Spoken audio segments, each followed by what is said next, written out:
The birds were tired and, she imagined, cranky from hunting for tree limbs to settle on. Their feathers clapped in the stillness. People with hatchets and kitchen knives had hacked down most of the city's trees to burn them for heat and cooking fuel. The park across from the old Olympic Stadium, where Irena used to go with boys, now sprouted only grave markers scored with sharp, blunt letters. Slavica Yankovic, 1956 to 1992.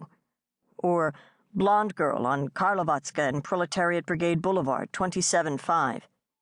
Those who had slashed the graves into the ground last spring never imagined they would have to specify the year, but already a new one was approaching. The planks offered no leaves or bugs to the birds, no shade or shelter to people. At dawn, the pigeons became like any other hungry citizen of Sarajevo. They settled in the exposed bones of bombed-out buildings, perching on bent and blackened iron rails.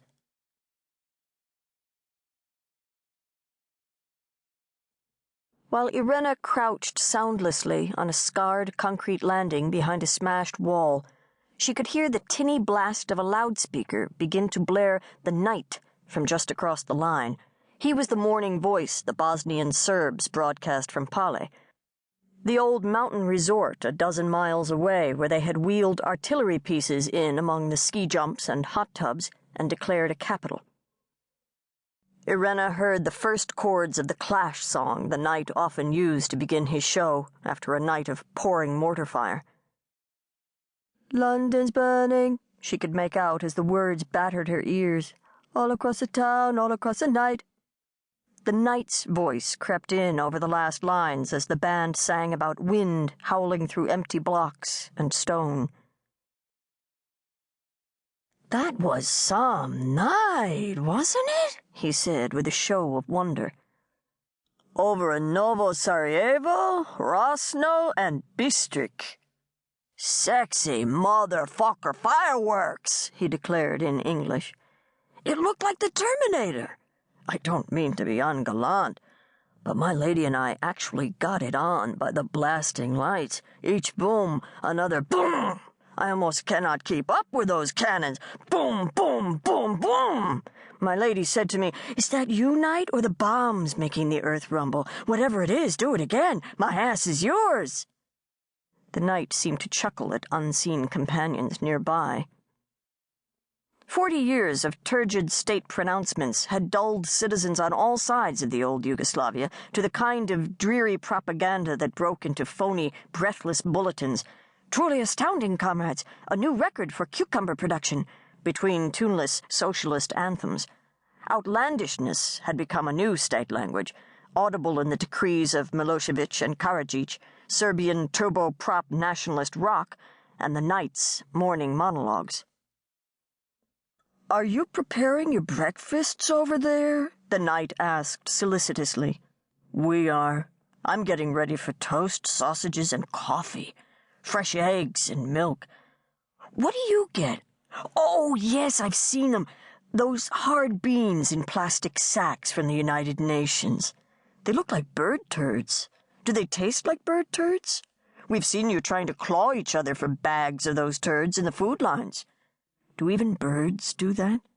Besides, you have to soak these bird turds first, which I don't know how you do with all your water turned off. We've seen you guys standing in lines. You have to fill empty plastic detergent bottles with water and run home just to make a cup of coffee. I'll bet the Frenchies don't have to do that. Ask to take a look inside those cute little white tanks they have. I'll bet they have espresso makers inside." The Knight sounded disconcertingly tender, almost candied.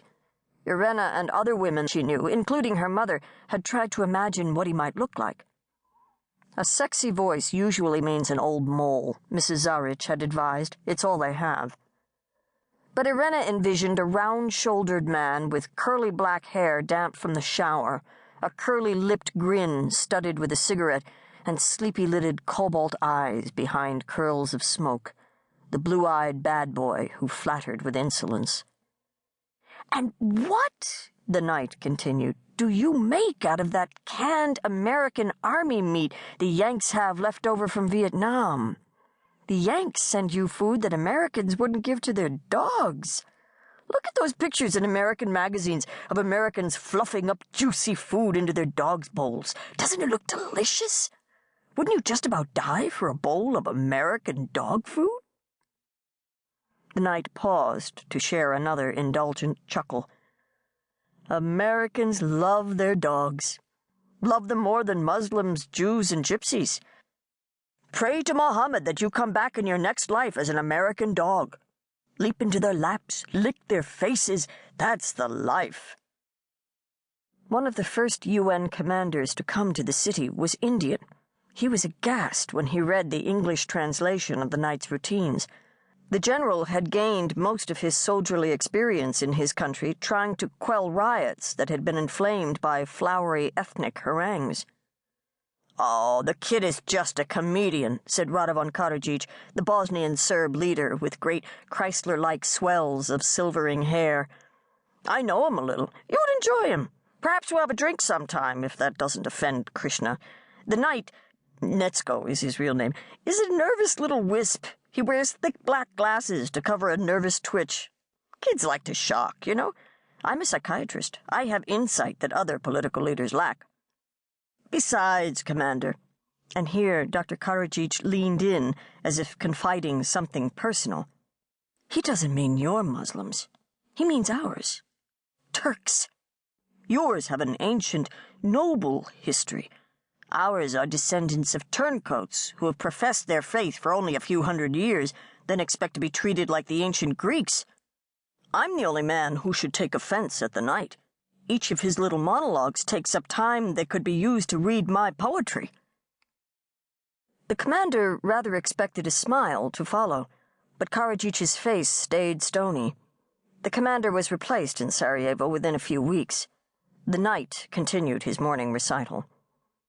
"And what do you do with those slim tubes of condensed French army milk left over from Algeria?" he asked. "They look like toothpaste." "Oh, wait. Why would you need toothpaste when you have no food and no water? Civilized people use toothpaste. But all these Muslims swarming into town from the hills squat on the floor to go to the toilet. Hand them a tube of toothpaste and they'd probably just squirt it up their ass."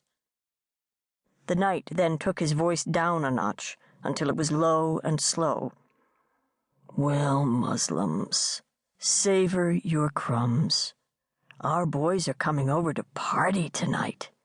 While you're in bed, unable to sleep, they'll sneak around those young boys and girls and all the old men who are your sentries.